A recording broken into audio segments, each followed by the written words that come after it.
সব মার্কে কিন্তু ট্রাক অসুস্থর মাঝেও কি ট্রাকের বার্তা দিচ্ছে। শরীয়তপুর ২ থেকে কিন্তু নির্বাচন করতেছে ট্রাকের প্রতি দোয়া করে। দীর্ঘদিন অসুস্থতার পর আবারও গণ অধিকারের গণসংযোগে ইঞ্জিনিয়ার আখতারুজ্জামান সম্রাট মাঝি। জাতীয় পার্টির নিবন্ধন বাতিলের দাবিতে আন্দোলনে সেনাবাহিনী, পুলিশ ও জাতীয় পার্টির কর্মীদের হামলার শিকার হওয়ার পর দীর্ঘদিন হাসপাতালে চিকিৎসাধীন ছিলেন।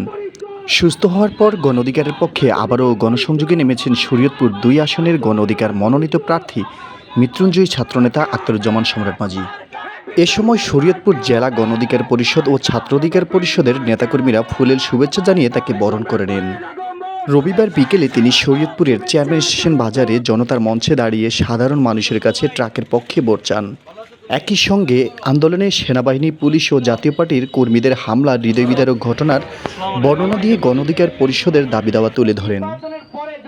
হতে পারে আপনাদের ভোটের মাধ্যমে, তখন আপনারা খুঁজে নেবেন সাংবাদিকদের মাধ্যমে যে সম্রাট মাঝি তো বলেছিল সে দুর্নীতি করবে না, লুটপাট করবে না।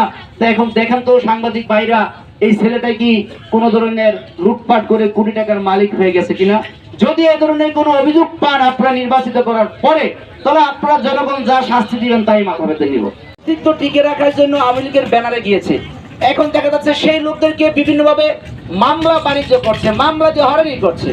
যদি এই ধরনের কোনো তথ্য থাকে যে খামাখামা হয়রানি করে, খামাখামা কারো জায়গা জমি লুটপাট করে, দেখা যাচ্ছে এখানে অনেক বড় নেতা হয়ে গেছে। আগে দেখতাম আন্দোলন করতে লোক পাইতাম না, ব্যানার ধরতে লোক পাইতাম না, স্লোগান দিতে লোক পাইতাম না।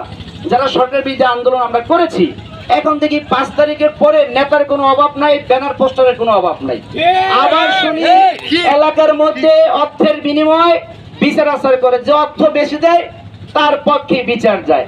আপনারা এই যে আন্দোলন সংগ্রাম করে শেখ হাসিনার খেদায় দিয়েছেন, যে লোক অর্থের কারণে বিচার আচার করবে, সাধারণ মানুষকে ঠকাবে, আপনারা জনগণ তাদেরকে গাছের সাথে বেঁধে রাখবেন।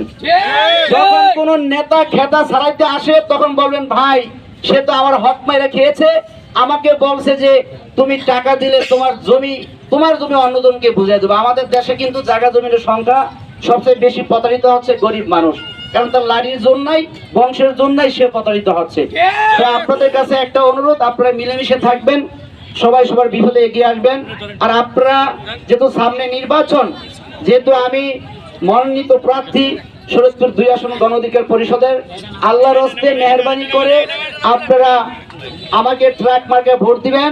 এবং আমার যারা আনোয়ার মাঝি সাহেব দীর্ঘ ৪৭ বছর রাজনীতি করে গিয়েছে, ওনার যদি কোনো ভুল ত্রুটি থাকে আল্লাহর হস্তে আপনারা তাকে ক্ষমা করে দিবেন।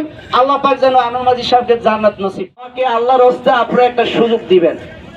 আপনারা তো পিছনে অনেকই সুযোগ অনেকজনকে দিয়েছেন, আমরা তো আন্দোলন সংগ্রাম করে এসেছি, দেখেছেন কিভাবে আন্দোলন করতে হয়, গুলি খেতে হয়েছে, রিমান্ডে যেতে হয়েছে, আজকে ঠিক মতো হাঁটতে পারি না। এই যে 29 আগস্টে হামলার কারণে লাঠি ধরে দিয়েছে, এখন জানি না বাঁচবো কি মরবো। তার আগেও ভাবলাম যে এলাকায় যাই, গিয়ে একটু আমার এলাকার প্রাণপ্রিয় আমার যেটা মহরম আলাদ আনোয়ার হোসেন মাঝি সাহেবের মতন যেন কাজ করতে পারি ইনশাআল্লাহ। যেভাবে আনোয়ার মাঝি সাহেব আপনাদের জন্য কাজ করেছে, আমি সেভাবে স্বপ্ন দেখি আপনাদেরকে নিয়ে কাজ করার জন্য। যদি আল্লাহর হস্তে মেহেরবানি করে আমাকে সুযোগ করে দেন, যদি আমাকে আপনার ট্রাকের প্রতীকে ভোট দিয়ে এমপি বানান, আশা করি আপনাদের টাকা মেরে খাবো না, আপনাদের টাকা মেরে জায়গা জমি কিনবো না, আপনাদের টাকা মেরে বিদেশে বাড়িঘর করবো না। আপনারা এখন যেভাবে আমাকে দেখতে পাচ্ছেন, যদি আপনারা এমপি বানান শরীয়তপুর ২ আসনে নুরিয়া সচিবপুরে ভোট দিয়ে ট্রাকের প্রতীকে, আমাকে এইভাবে আপনারা দেখবেন। তো আপনারা আমার জন্য দোয়া করবেন, আল্লাহ পাক যেন আমাকে দ্রুত সুস্থ করে তোলে। বিপি নুরুল হক টুরবের জন্য আপনাদের কাছ থেকে দোয়া চাই, আপনাদের জন্য আমি দোয়া করি। আর আপনারা সবাই মিলেমিশে থাকবেন। এই এলাকায় কে কোন দল করলো, কে কোন বংশের, সেটা দেখার বিষয় না। আপনারা সবাই মিলেমিশে থাকবেন, একজনে আরেকজনের বিপদ আপদে এগিয়ে যাবেন।